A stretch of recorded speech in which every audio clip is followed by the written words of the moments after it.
시험을 어떻게 승리할 것인가라는 제목을 가지고 함께 은혜 말씀을 나누려고 합니다.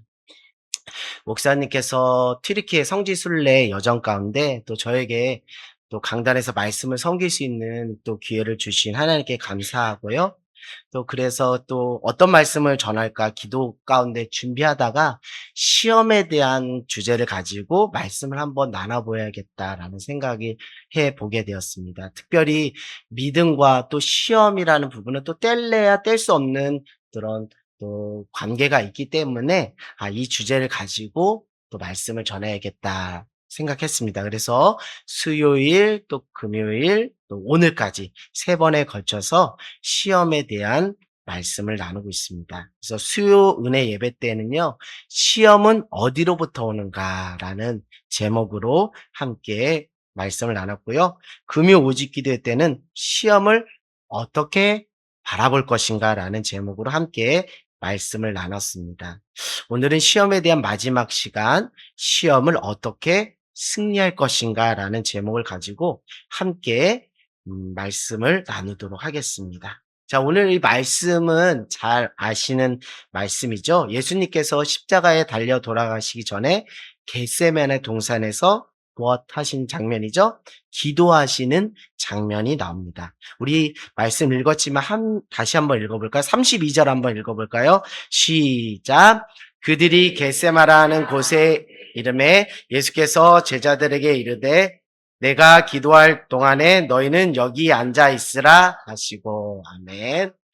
아멘. 할렐루야.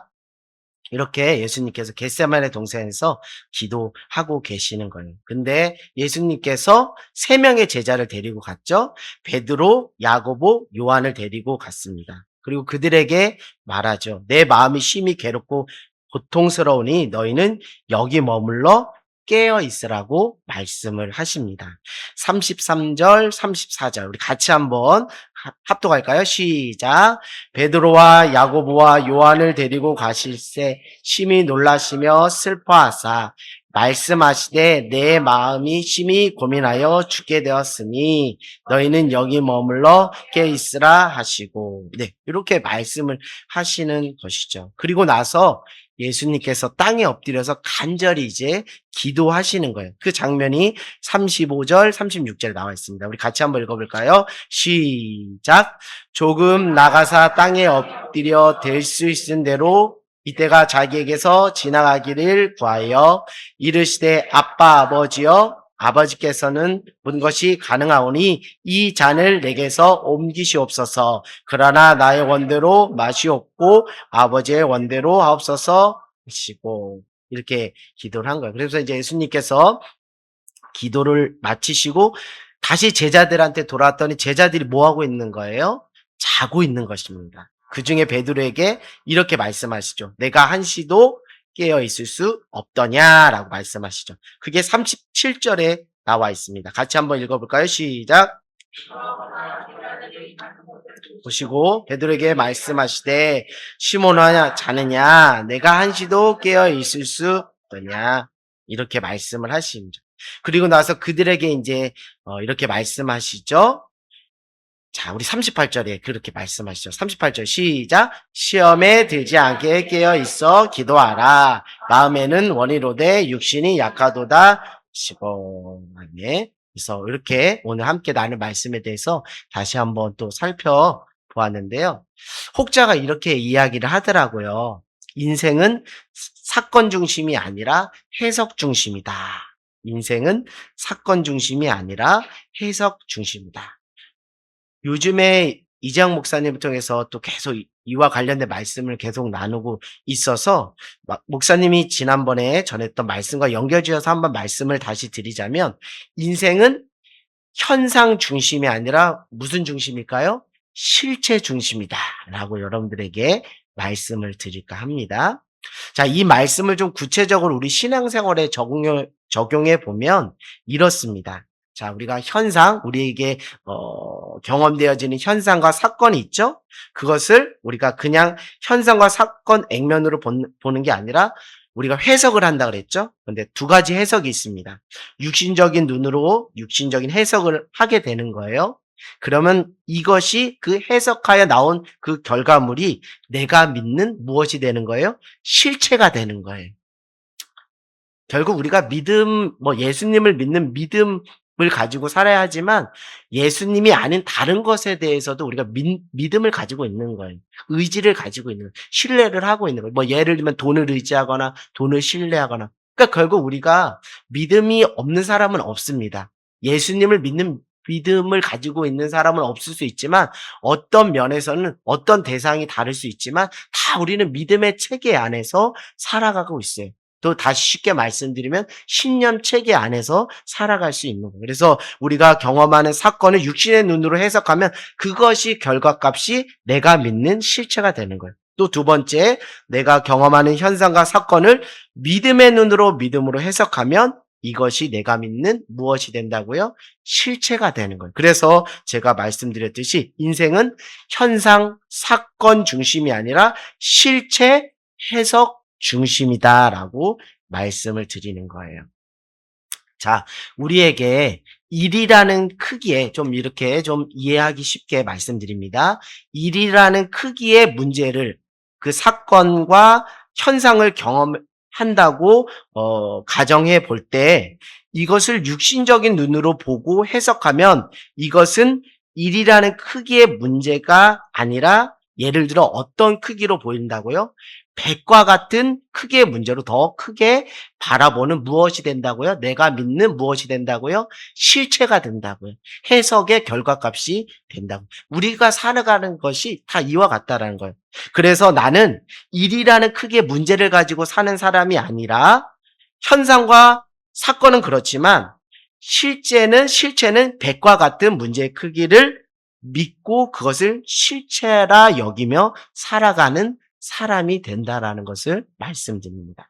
반대로 우리가 100이라는 크기의 문제를 끌어안고 현상과 사건을 경험한다 하더라도 이것을 믿음의 눈으로 바라보고 해석하면 이것은 100이라는 크기의 문제가 아니라 예를 들어 1과 같은 문제의 크기로 매우 작게 바라보는 무엇이 된다고요? 실체가 된다고. 내가 믿는 실체가 되는 것입니다. 그래서 나는 더 이상 100이라는 크기의 문제를 가지고 사는 사람이 아니라 1과 같이 일과 같은 문제의 크기를 믿고 그것을 실체라 여기며 살아가는 사람이 되는 거예요. 그래서 인생은 사건 중심이 아니라 해석 중심이다. 인생은 현상 중심이 아니라 내가 어떻게 해석하느냐에 따라 그 결과값을 믿음의 실체로 말하면은 실체 중심의 인생이다라는 것을 여러분에게 말씀을 드립니다. 이처럼 문제를 만나고 어떤 현상을, 어떤 사건을 우리가 어떤 눈으로 바라보느냐는 대단히 중요한 것입니다. 왜냐하면 내가 어떻게 바라보느냐에 따라 해석이, 실체가 달라지기 때문이죠. 그래서 세상을 무슨 눈으로 바라보는 게 중요하다고요? 믿음의 눈으로 바라보고 해석하는 것이 대단히 중요하다라는 것을 말씀을 드립니다. 저는 오늘 이 말씀을 함께 나누면서 요즘 하나님께서 저에게 계속 그 주시는 말씀이 있어요. 정말 믿음으로 사는 삶에 대해서 진지하게 고민해 보면 과연 믿음으로 사는 삶이 무엇일까 고민하면서 하나님 이 말씀에 대해서 계속 저에게 그 감동을 주십니다. 자, 우리 한번 요한복음 20장, 요한복음 20장 24절에서 29절 한번 가볼까요?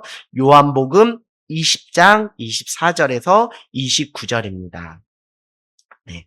우리 한번, 예수님께서, 하신 말씀인데요. 요한복음 20장 24절에서 29절입니다.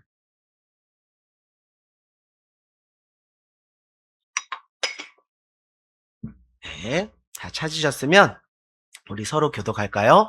12 제자 중에 하나로서 디두모라 불리는 도마는 예수께서 오셨을 때 함께 있지 아니한지라.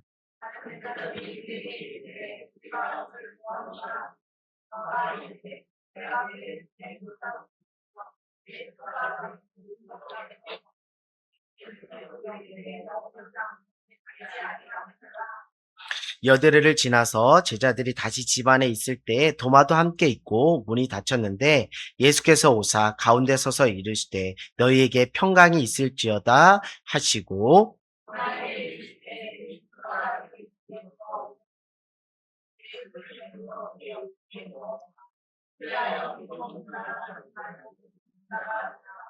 도마가 대답하여 이르되 나의 주님이시오 나의 하나님이시다.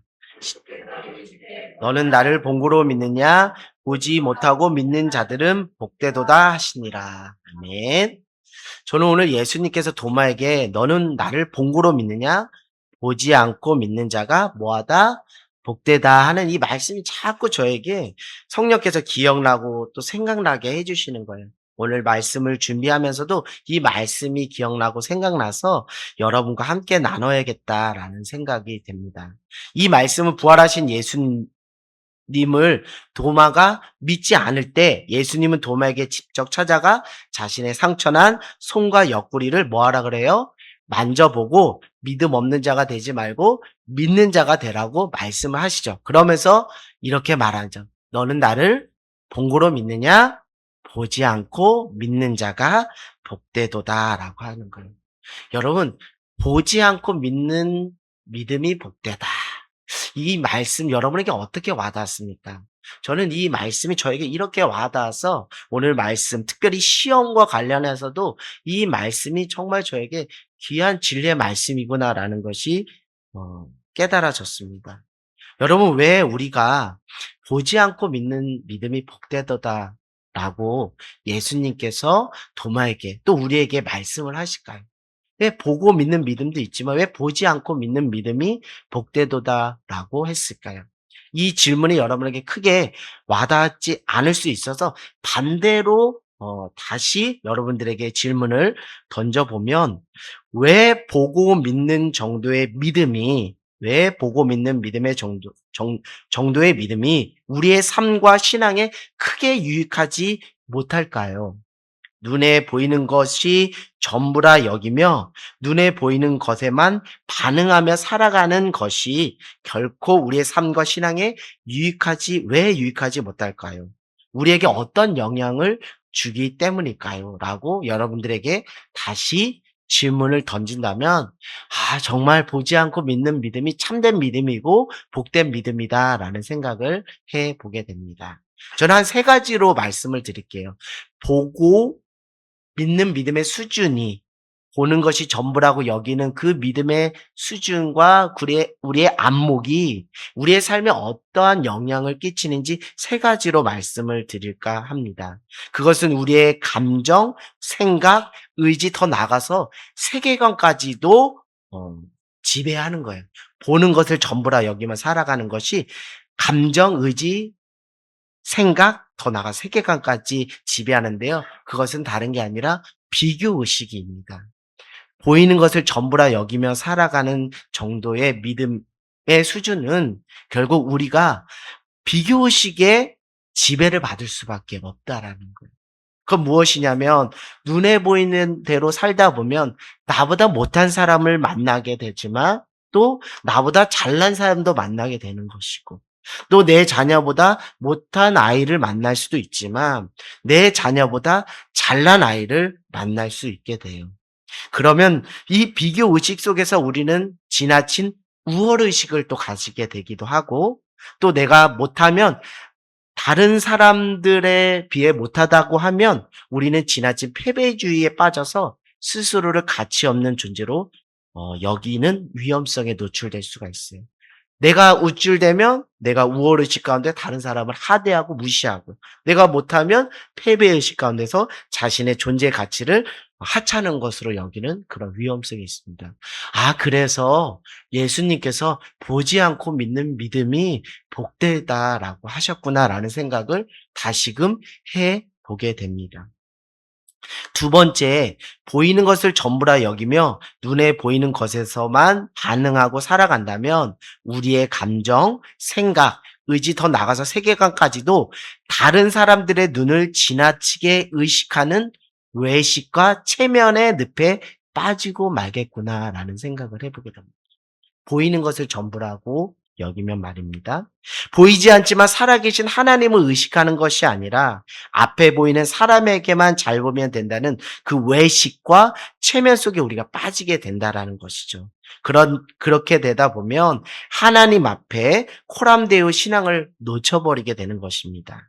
스스로를 속이고 하나님을 속이는 진실한 삶과 신앙인으로 세워질 수가 없게 되는 것이죠. 자, 세 번째는 오늘 말씀과 맞닿아 있습니다. 우리가 눈에 보는 것을 전부라, 보이는 것을 전부라 여기며 거기에 반응하며 살아가면 우리의 감정, 생각, 의지, 더 나아가 세계관까지도 무엇에 빠지기 쉽냐면 시험에 빠지기가 쉬운 거예요. 오늘 말씀 제목처럼 시험에 빠지기가 쉬운 거예요. 제가 말씀드리면 왜 그런지 다 여러분들을 깨달을 것이에요. 예전에 우리 할아버지 목사님들, 정말 그 원로 목사님들이 하셨던 말씀, 제가 처음 신앙생활을 하면서 또 저에게 해주셨던 목사님들의 그 권면의 말씀이 지금 목회자가 된 이 시점에 정말 그 말씀이 귀한 권면의 말씀이었구나라는 생각을 해보게 됩니다. 그렇게 말씀을 하셨던 것 같아요. 성도 여러분, 사람 보지 마시고 환경 보지 마시고 문제 보지 마시고 하나님 보면서 신앙생활 하세요. 근데 하나님이 보이나요? 하나님이 영으로 존재하시는 분이기 때문에 보이지가 않아요.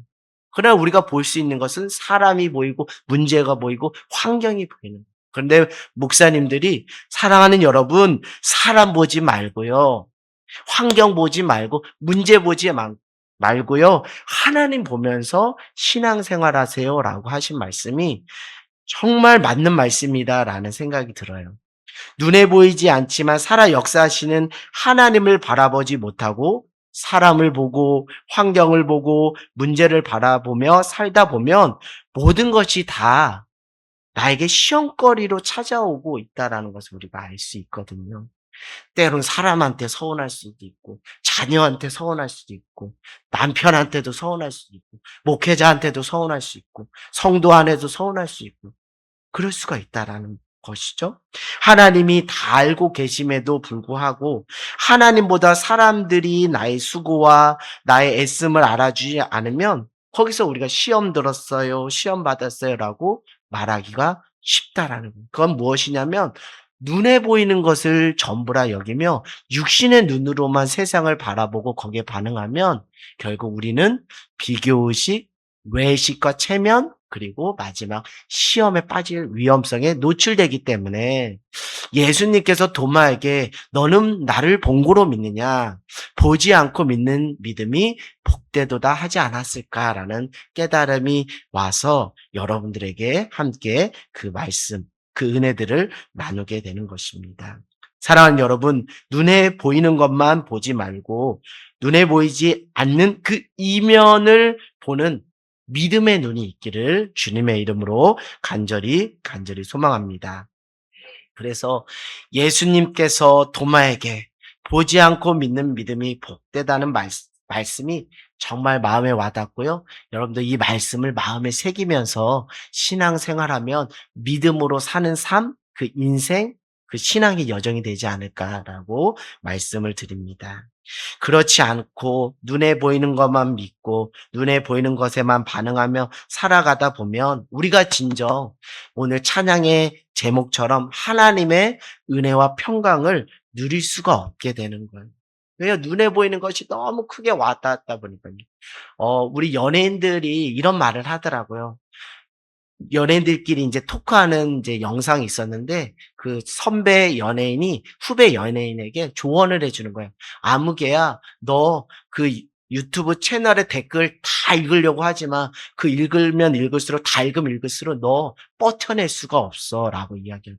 그건 뭐냐면 연예인들도 그 원리를 깨달은 거예요. 눈에 보이는 것만 다 보면 좋다고 하는 사람도 있지만 싫다고 하는 사람이 있으니까 좋다고 하는 건 기억이 안 나고 싫다고 하는 사람이 자꾸 눈에 그 댓글이 기억이 나니까 그것이 자기의 무엇으로 다가오는 거예요? 시험거리로 찾아오니까 이런 그런 패턴으로 이런 컨셉으로 신앙생활을 하고 삶을 살아가다 보면 진정 하나님이 우리에게 주시고자 하는 하나님의 은혜와 평강 우리가 누릴 수가 없게 되는 거예요. 그래서 이 땅에서 하나님 나라 천국을 미리 맛보면서 예행 연습하라고 이 땅의 삶을 나그네의 삶을 허락해 주셨는데 그 예행 연습을 하나님의 나라를 이 땅에서 미리 맛보는 그 맛을 느낄 수가 없게 되는 거예요. 사랑하는 여러분, 부디 비교의식과 외식과 시험으로부터 벗어나 세상을 믿음의 눈으로 바라보는 저와 여러분 모두가 되기를 주님의 이름으로 간절히 소망합니다.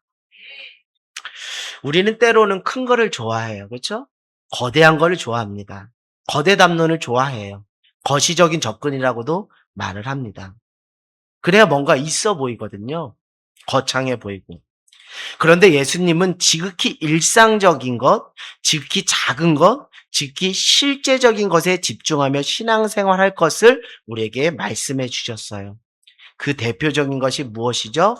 지극히 작은 자 한 사람에게 한 것이 곧 나에게 한 것이라는 거예요. 주께 한 것이라는 거예요. 무더운 여름에 지나가는 사람에게 무엇을 대접하는 것? 시원한 냉수 한 그릇 대접하는 것이 곧 누구에게 한 것이라고요? 나에게, 주님께 한 것이라고 한 거예요. 이게 뭐 여러분 뭐 거창한 겁니까? 이게 거창한 거예요? 거창한 게 아니에요. 지극히 일상적이고 지극히 작은 것이며 실제적인 거예요. 그런데 예수님은 신앙생활의 의식화뿐만 아니라 신앙의 생활화를 위해서 이 부분에 집중할 것을 우리에게 요청하십니다.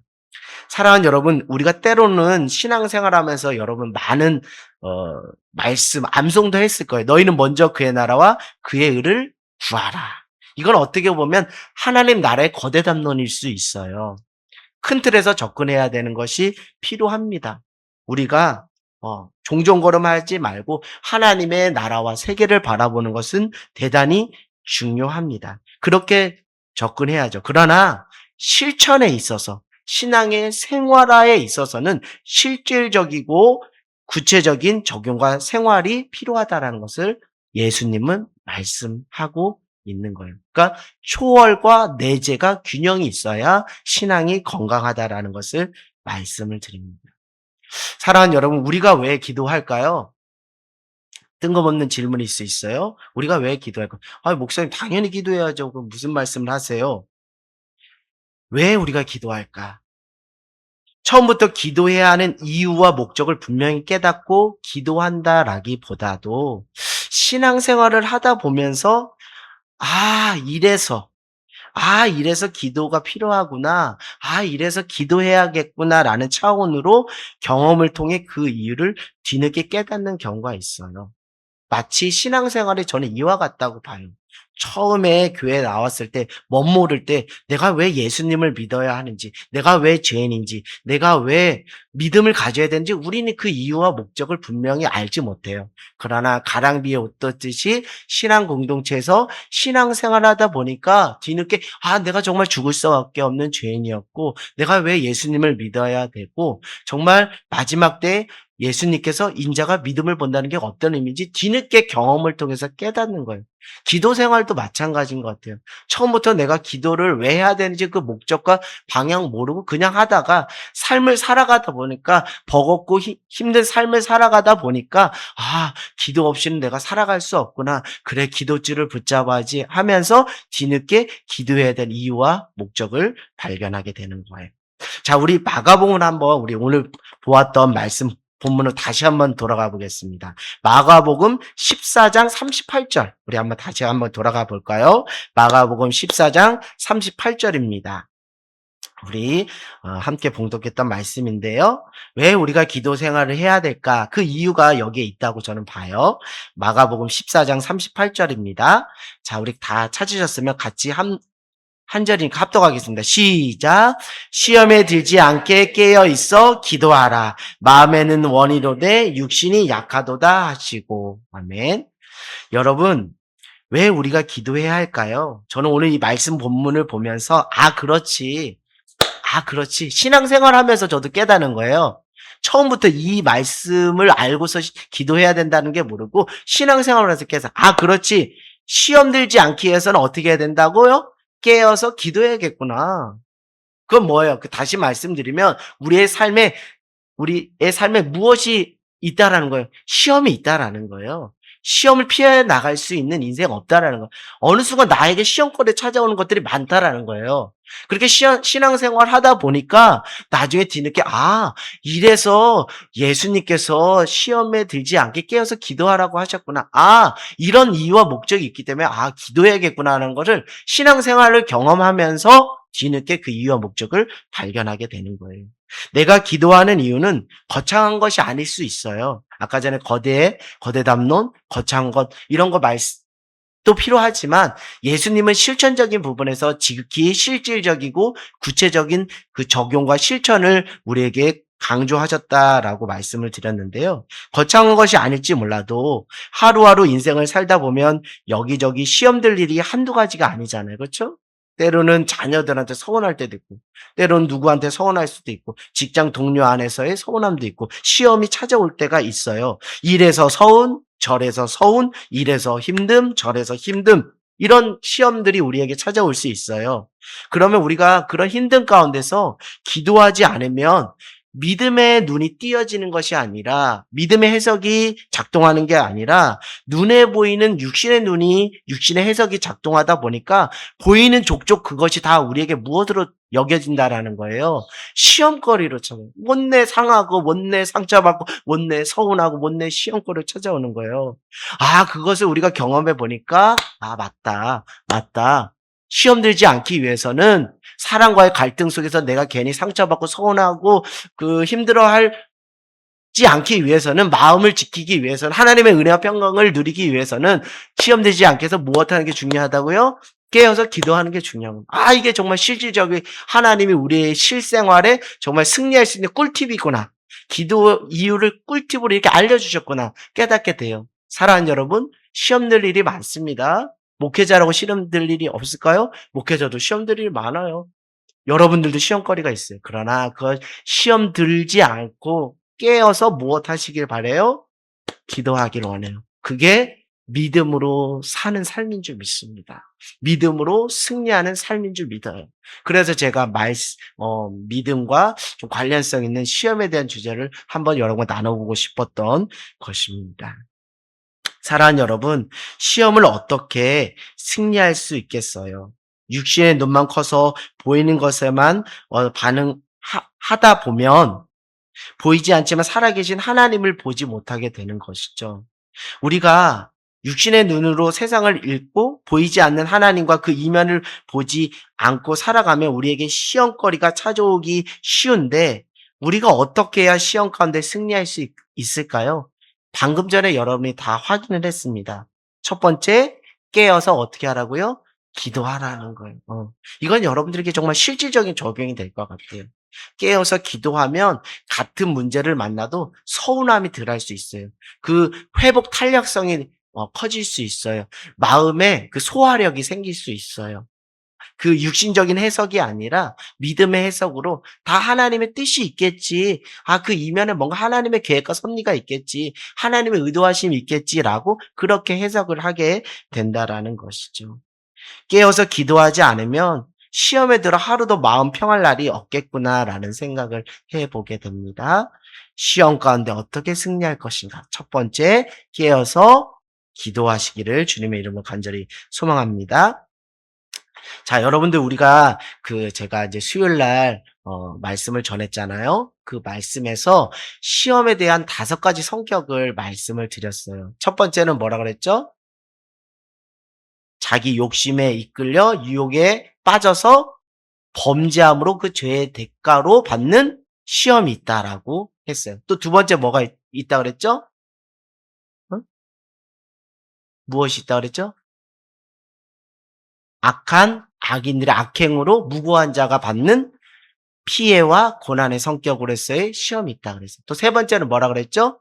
내가 예수 믿는다는 이유로, 그리스도인의 이유만으로 받는 믿음의 실현으로서의 성격으로서의 시험이 있다라고 했어요. 그리고 또 네 번째는 뭐라 그랬죠? 광야에서 예수님이 누구에게 직접 시험을 받았죠? 사단 마귀의 시험을 받은 것처럼 우리도 직접적으로 그 영적 공격, 사단 마귀로부터 영적 공격을 받는 차원의 시험이 있다고 했어요. 또 5번째는 뭐라 그랬죠? 아브라함의 그 경우를 이야기하면서 이 시험은 하나님 우리의 무엇을 테스트하는 시간이다? 믿음을 테스트하는 시간이다라고 5가지를 얘기했어요. 물론 이 5가지의 범죄에 들어가지 않는 이해할 수 없는 그 시험도 있기 마련인데요.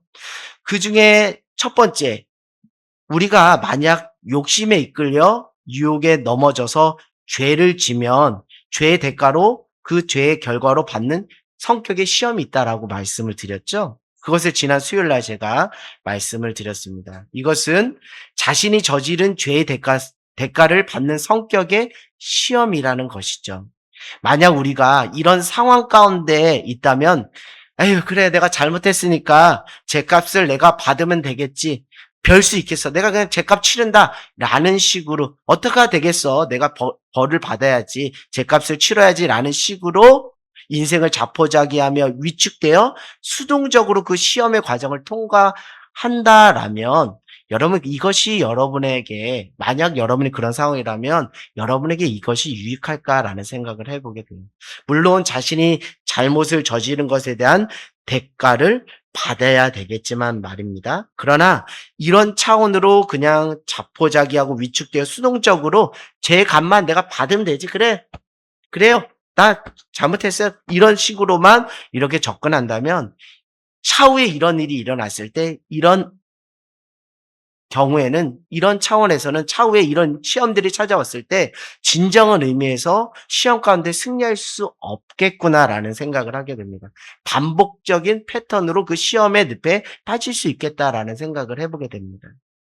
무엇을 말씀드리냐는 것이냐면 비록 내가 시험을 지어서 받는 성격의 시험입니다. 라 할지라도 내가 죄를 지어서 받는 성격의 시험이라 할지라도 이것의 성격, 시험의 성격과 수준을 변화시켜서 도리어 여러분 믿음을 드리고 믿음을 세워가는 전화위복의 시간으로 삼는 것이 앞으로 제차, 3차 시험에 똑같은 시험의 성격에 늪에 빠지지 않는 진정한 의미에서 시험 가운데 승리할 수 있는 길이 여기에 있다라고 저는 보는 거예요. 여러분 내가 범죄해서 그 죄의 결과로서 받는 시험이지만 이것을 어떻게 하면 무엇으로 전화위복 시켜야 된다고요?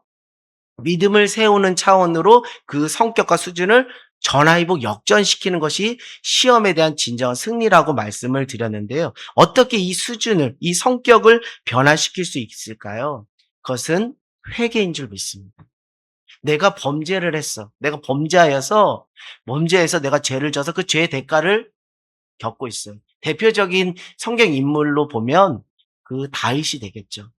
다윗이 밧세바를 범하고 침상을 적시며 하나님 앞에 통회하고 자복하여 회개를 했기 때문에 다윗이 개인적으로 그냥 내가 죄값을 내가 죄를 졌으니까 죄값 지불한다라는 차원으로 접근한 게 아니라 통회하고 하나님께 자복하며 회개했더니 결국 그것이 죄의 대가를 받는 성격의 시험으로만 그렇게 그냥 가는 게 아니라 그것이 도리어 전화위복되어서 회개의 과정을 통해서 다윗의 믿음을 세워가는 것, 하나님을 두려워 떨며 경외하는 믿음을 세우는 식으로 그 성격과 수준이 바뀌게 됐어요.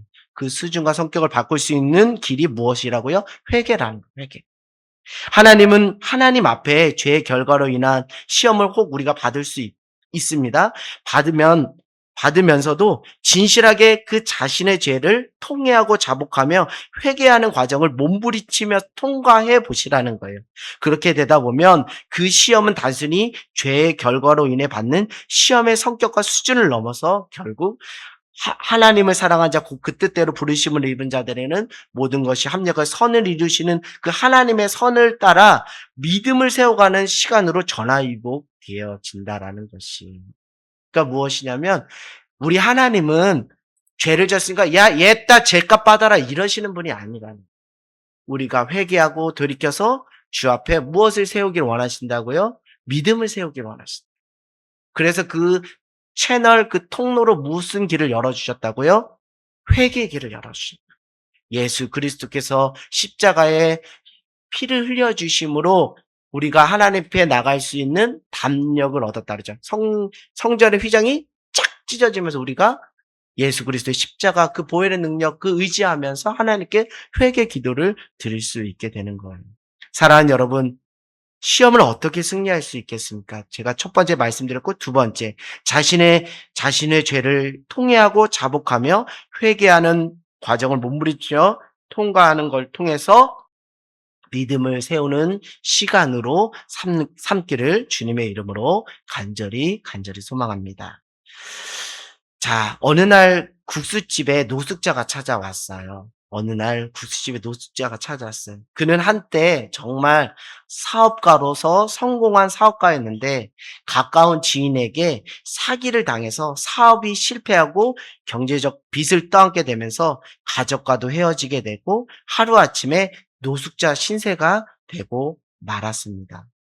너무 배가 고파서 국수집에 가서 국수를 시켰어요. 한 그릇을 먹으니까 허기가 지는 거예요. 또 한 그릇을 시켜서 또 먹었습니다. 그래 또 허기가 졌어요. 그래서 또 한 그릇 시켜서 총 3그릇의 국수를 먹으니까 이제 배가 가득 찬 겁니다. 근데 문제는 무엇이냐면 국수값을 지불할 돈이 없는 거예요. 돈이 없는 거예요. 그에게는 이제 한 가지 길밖에 없습니다. 도망치는 것. 근데 그냥 도망치면 안 되니까 국수집 사장님이 국수 음식을 준비하는 바쁜 틈을 타서 '내가 도망쳐야지.'라고 생각하고 그 틈을 본 거예요. 그 틈을 본 거예요, 틈을. 근데 막 주문이 밀려고 하니까 사장님이 바빠 가지고 막 그러는 찰나에 그 틈이 생겨서 그냥 냅다 주랭랑을 친 겁니다. 국수집 사장님한테 잡힐까 봐 정말 온 힘을 다해서 좀 뛰었어요. 그런데 그렇게 정신없이 달리던 노숙자에게 국수집 사장님이 이렇게 크게 소리치며 외쳤어요. 뭐라고 외쳤을까요? 우리가 일반적으로 어떻게 할까요? "저 뭐뭐 잡아라. 저 도둑놈 잡아라. 국수값 떼는 저 도둑놈 잡아라." 이렇게 하는 게 일반적이고 그거를 노숙자도 기대했기 때문에 그게 무서워서 막 열심히 막 뛴 건데요. 그 사장님이 이렇게 이야기했다고 해요. "뛰지 말고 가. 다치니까 그냥 걸어가." 이렇게 얘기했다는 거예요. 좀 좀 어색하죠? 네, 어색하죠. 저도 어색합니다. 그 사장님이 왜 그랬나 몰라요. 그 사장님이 그 노숙자한테 "뛰지 말고 가. 다치니까 그냥 걸어가." 라고 크게 소리를 쳤다는 거예요. 크게 그 소리를 쳤다라는 거예요.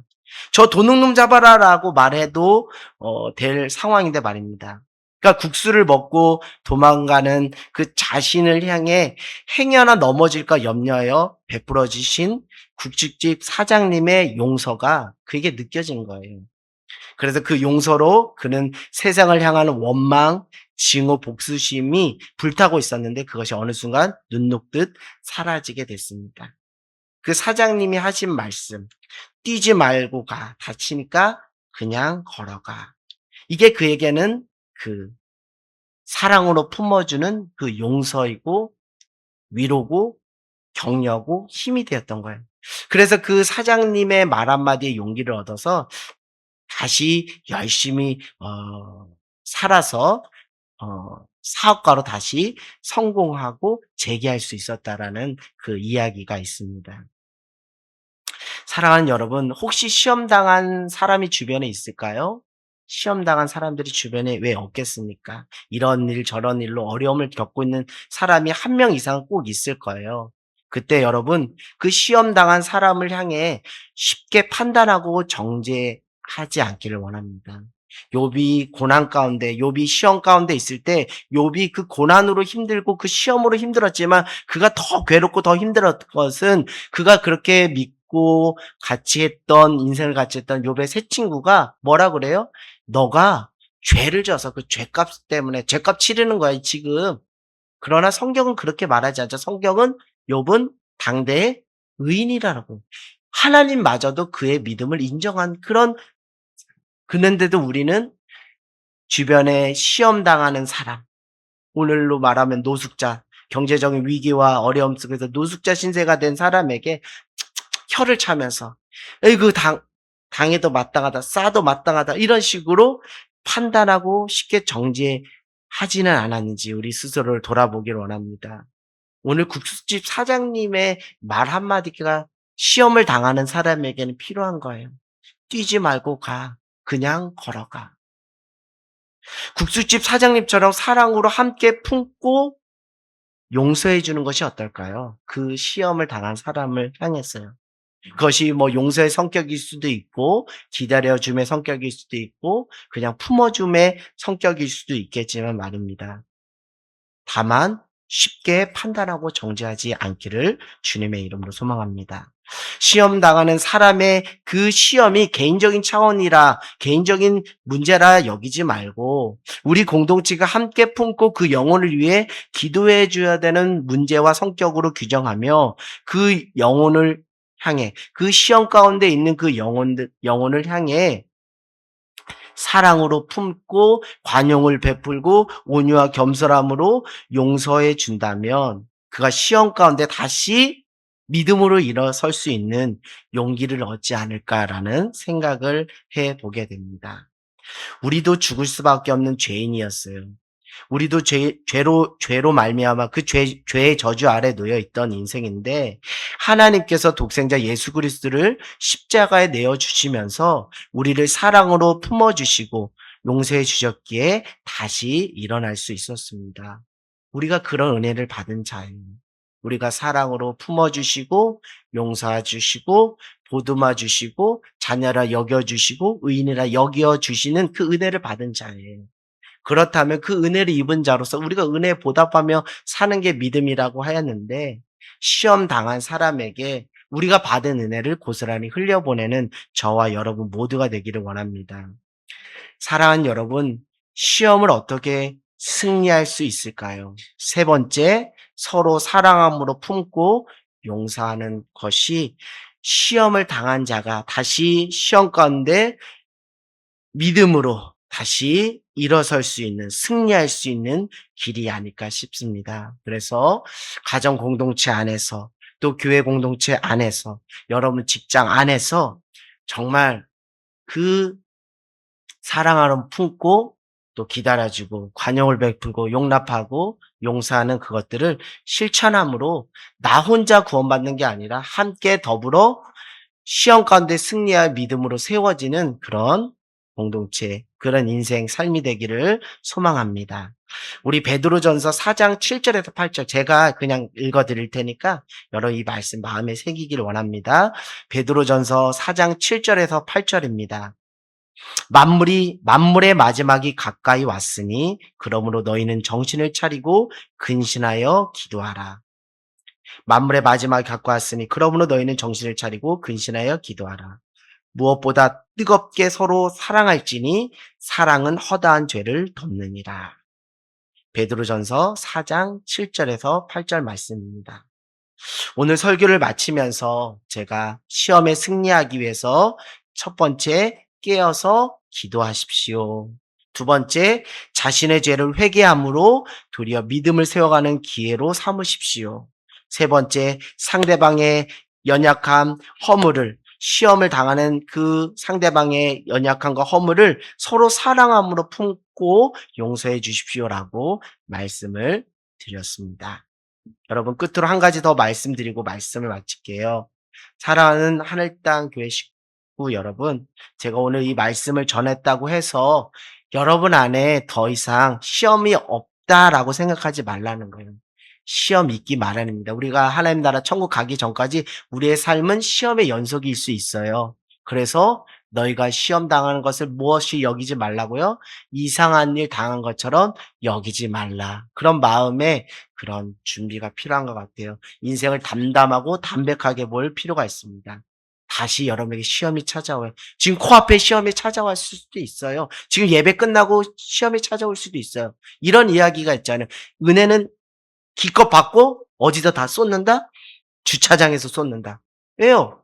주차하다가 막 갈등을 일으켜요. 그러니까 은혜 받을 때도 있지만 내 앞에 시험이 코앞에 찾아올 수가 있어요. 그만큼 그것을 이상한 일 당한 것을 여기지 말고 눈에 보이는 것을 전부라 여기면 육신의 눈으로 해석하지 말고 이면을 보면서 무엇으로 해석을 하라고요? 믿음의 눈으로 해석을 해야 믿음으로 사는 삶이 된다고. 복음 안에 승리하는 삶이 되는 것이죠. 그러나 그 시험을 시험으로 보지 말고 도리어 이 시험을 세우는 시간, 믿음을 도리어 세우는 시간으로 기회로 삼으시기를 주님의 이름으로 간절히 소망합니다. 그래서 우리 하늘땅교회 그런 분 아무도 없어요. 그런 고백하시는 분 제가 못 들었어요, 지금까지. 시험 받았다는 말보다는 지금까지 잘하신 것처럼 시험 받았다는 말보다는 제가 여러분에게 듣고 싶은 말, 아마 이재영 목사님이나 하나님이 듣고 싶은 말은 시험 받았어요, 시험 들었어요라는 말보다 시험 가운데 뭐 했어요? 승리했어요. 믿음으로 승리했어라는 말을 정말 하나님이 듣고 싶어 하지 않을까라고 생각됩니다. 그래서 하나님, 저 시험이 찾아왔는데요. 시험 가운데 믿음으로 승리했어라고 하나님 앞에 고백함으로 하나님 앞에 칭찬받고 이쁨 받는 우리 하늘땅교회 성도 여러분 모두가 되기를 주님의 이름으로 간절히 소망합니다.